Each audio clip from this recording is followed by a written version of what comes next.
Hey kids, are you working at Studio 2008 and you want to make a figure that looks as cool as Official Man over here, but you're stuck looking like this?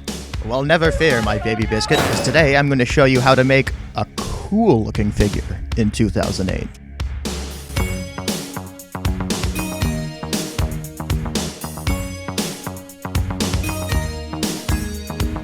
It begins, as most stories do, with a pile of bricks. Once you've shaped those bricks into a Robloxian, it's time to insert the humanoid. Group your figure into a model and rename all of the bricks as follows. Next, go to the Insert tab, click Object, and insert a humanoid. And voila, you've got your own little silly goober. But model is a very boring name for a person, so I'll call him Skungle.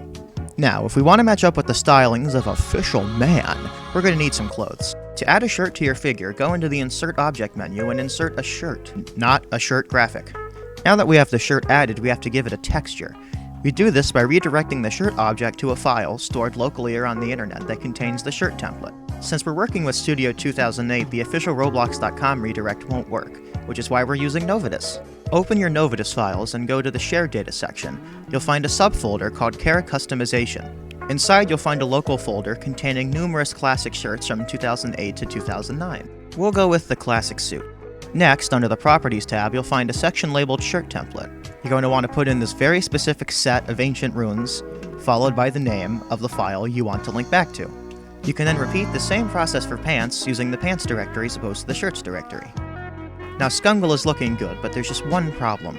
He's bald. Let's give him a hat, shall we? To create a hat, insert a part, and then insert a special mesh into the part. Under the Properties tab, change the mesh type from head to file mesh.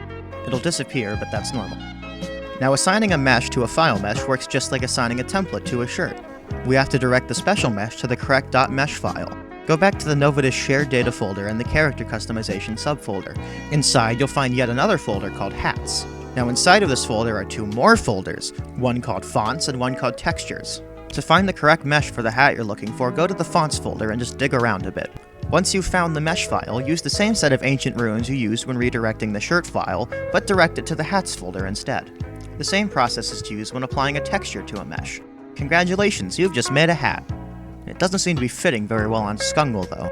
Under the Properties tab, change the part type from brick to plate and resize as you see fit. Official Man approved. And there we go, our boy Skungle is ready to terrorize the competition at the Iron Cafe. But what if Skungle wants to wear a fedora like our friend over here, Official Man? After doing the necessary redirecting and file allocation to get the fedora to appear, we've run into a problem. It doesn't fit. This can only mean one thing. To properly C-frame in 2008 Studio, you'll need two things: the position of the brick you're trying to C-frame and the command line.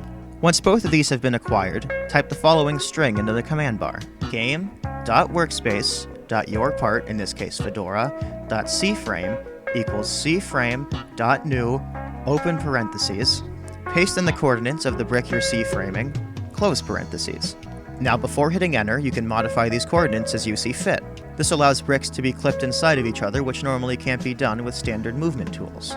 And after way too much trial and error, we got our little friend here wearing his nice fedora, ready for a night on the town.